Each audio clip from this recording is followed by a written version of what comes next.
आइए भक्तों, आज सुनते हैं गणगौर व्रत कथा एवं कहानी। तो एक बार बोलिए प्रेम से शिव जी की जय, माता पार्वती की जय। कथा के अनुसार एक बार भगवान शंकर नारद और पार्वती जी के साथ पृथ्वी का भ्रमण करने निकले। भ्रमण करते हुए वह तीनों एक गांव में जा पहुँचे। वहां उस दिन चैत्र शुक्ल पक्ष की तृतीया तिथि थी। जब गांव के लोगों को शंकर जी के आने की सूचना मिली तो धनी स्त्रियां उनके लिए नाना प्रकार के रुचिकर खाद्य पदार्थ बनाने में लग गई। दूसरी ओर निर्धन स्त्रियां जैसी बैठी थी वैसे ही थाल में हल्दी चावल जल ले जाकर शिव व पार्वती जी की पूजा अर्चना में लग गई। इनकी अपार श्रद्धा भक्ति देखकर पार्वती जी ने उन्हें पहचाना और भक्ति पूर्वक दी गई उनकी वस्तुओं को स्वीकार भी किया। इसके बाद पार्वती जी ने उन सबके ऊपर सुहाग रूपी हल्दी छिड़क दी।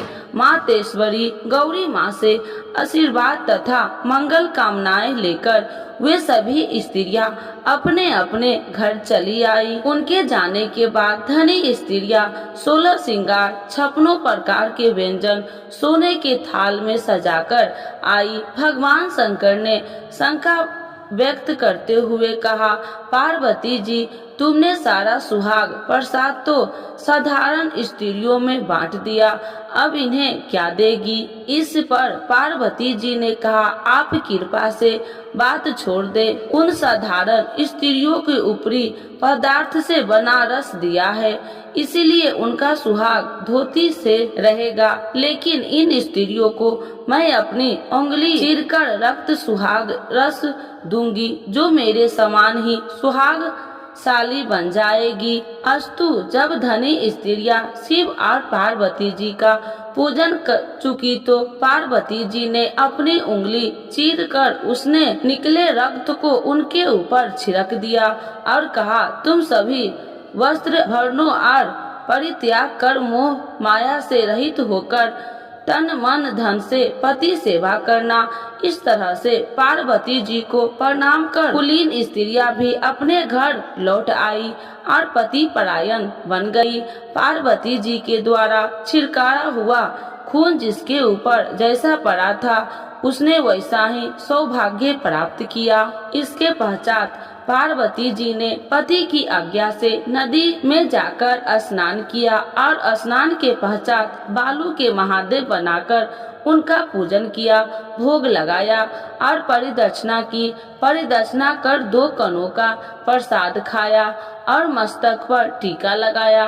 उसी समय उस पार्थिव लिंग से शिव जी प्रकट हुए तथा पार्वती जी को वरदान दिया, आज के दिन जो भी स्त्री मेरी पूजा और तुम्हारा व्रत करेगी उनके पति चिरंजीव रहेंगे और अंत में उन्हें मोक्ष मिलेगा। भगवान शिव यह वरदान देकर अंतर ध्यान हो गए। इसके बाद पार्वती जी नदी तट से चलकर उस स्थान पर आई जहां वह पति देव शंकर तथा ऋषि नारद को छोड़कर गई थी। शिव जी ने देरी से आने का कारण पूछा तो इस पर पार्वती जी ने कहा, मेरे भाई भाभी नदी के किनारे मिल गए थे और उन्होंने मुझे दूध भात खाने और ठहरने का आग्रह किया, इसी कारण मुझे देरी हो गई। ऐसा सुनकर अंतर्यामी भगवान शिव खुद भी दूध भात खाने चल दिए। पार्वती जी ने देखा कि पोल खुलने वाली है, तब वह अधीर होकर पति से प्रार्थना करती हुई पीछे पीछे चल दी। पार्वती जी ने जब नदी की ओर देखा तो एक सुंदर सा महल बना पाया। उसके अंदर पार्वती जी के भाई भाभी भी मौजूद थे। जब शंकर जी वहां पहुंचे तो उन लोगों ने सभी का बहुत आदर सत्कार किया। 2 दिन तक वह तीनों वही ठहरे रह गए, लेकिन तीसरे दिन देवी पार्वती सुबह ही वापस चलने का आग्रह करने लगी, लेकिन भगवान शंकर ने इसे ठुकरा दिया, जिससे वह नाराज होकर अकेले ही जाने लगी। इस पर भगवान शंकर को भी उनका अनुसरण करना पड़ा। नारद जी भी साथ में ही थे। तीनों लोग चलते चलते काफी दूर निकल आए। शाम होने पर भगवान शिव ने बहाना बनाया कि मैं तो तुम्हारे मायके में अपनी माला ही भूल आया हूँ। पार्वती जी माला लाने को तैयार हुए, लेकिन शिव जी ने आज्ञा नहीं दी। नारद जी माला लाने गए, लेकिन वह देखते हैं कि उस स्थान पर तो कोई महल नहीं है और न ही पार्वती जी के भाई भाभी तथा अन्य किसी वस्तु का मानो निशान ही नहीं है। माला भी उन्हें कहीं नहीं दिखाई दी, बल्कि घना अंधकार छाया हुआ था और नरसंहार करने वाले हिंसक पशु घूम रहे थे। यह भयानक वातावरण देखकर नारद बहुत चकित हुए। अचानक बिजली चमकने से वृक्ष पर टंगी माला उन्हें दिखाई दी। उसे ले भयभीत हुए वह जल्दी शंकर जी के पास पहुंच गए। भगवान शंकर को नारद जी ने सारा वृत्तांत कह सुनाया। यह जानकर हंसते हुए भगवान शंकर ने इसका कारण नारद जी को बताया। हे मुनि, आपने जो कुछ भी देखा वह सब पार्वती की अनोखी माया का प्रतिफल है। वे अपने पार्थिव पूजन की बात को आपसे गुप्त रखना चाहती थी, इसीलिए उन्होंने झूठा बहाना बनाया था। असत्य को सत्य बनाने के लिए उन्होंने अपने पतिव्रत धर्म की शक्ति से झूठे महल की रचना की। इस सच्चाई को सामने लाने के लिए ही मैंने माला लाने के लिए तुम्हें दोबारा उसी स्थान पर भेजा। सभी कुछ जानकर नारद जी ने मुक्त कंठ से पार्वती जी की प्रशंसा की। पूजन को छिपाने का जहाँ तक सवाल है, वह तो पूजा गुप्त रूप से ही करनी चाहिए। पार्वती जी के अनुसार जो स्त्री इस दिन को गुप्त रूप से पति का पूजन कार्य संपादित करेगी, उनकी कृपा से समस्त मनोकामनाएं पूरी होगी। उनके पति भी चिरंजीवी रहेंगे। इस प्रकार पार्वती जी ने व्रत को छिपाकर किया था। इसी परंपरा के अनुसार आज भी पूजन के अवसर पर पुरुष उपस्थित नहीं रहते हैं। तो एक बार बोलिए प्रेम से पार्वती माता की जय, शंकर भगवान की जय। की आरती। जय शिव ओमकारा स्वामी, जय शिव ओमकारा, ब्रह्मा विष्णु सदा शिव अर्धांगी धारा। ओम जय शिव ओमकारा, एकानन चतुरानन पंचानन राजे, स्वामी पंचानन राजे, हंसासन गरुड़ासन विषवाहन साजे।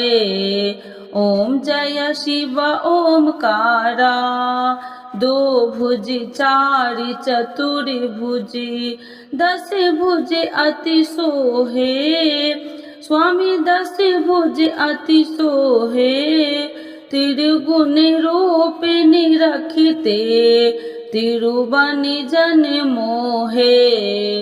ओम जय शिव ओमकारा, अच्छी माला बन माला, मुंड माला धारी, स्वामी मुंड माला धारी, त्रिपुरारी कंसारी, करी माला धारी। ओम जय शिव ओमकारा, श्वेतांबर पीतांबर बाघांबर अंगे, स्वामी बाघांबर अंगे, सनिकादिक गरुणादिक भूतादिक संगे।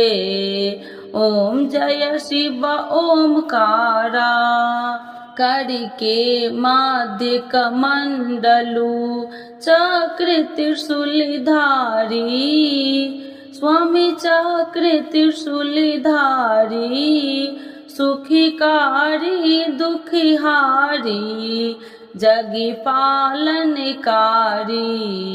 ओम जय शिव ओमकारा, ब्रह्मा विष्णु सदा शिव जानति अविवेका स्वामी जानति अविवेका मधु कैटभ दो मारे सूर्य भयहीन करे ओम जय शिव ओमकारा लक्ष्मी व सावित्री पार्वती संगा स्वामी पार्वती संगा पार्वती अर्धंगी शिव लहरी गंगा ओम जय शिव ओमकारा पर्वत सोहे पार्वती शंकर कैलाशा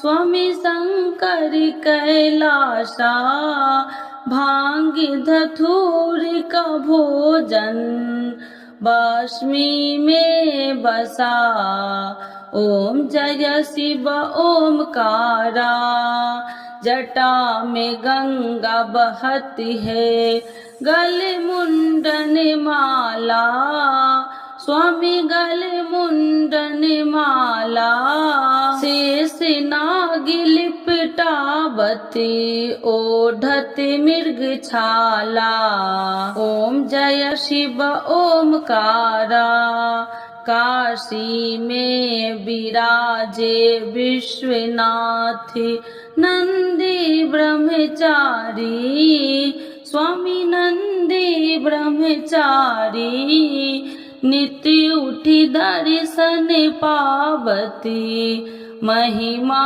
अति भारी ओम जय शिव ओमकारा तेरे गुण स्वामी जी की आरती जो कोई नर गावे स्वामी जो कोई नर गावे कहत शिवानंद स्वामी मन वांछित फल पावे ओम जय शिव ओमकारा प्रभु हर शिव ओमकारा।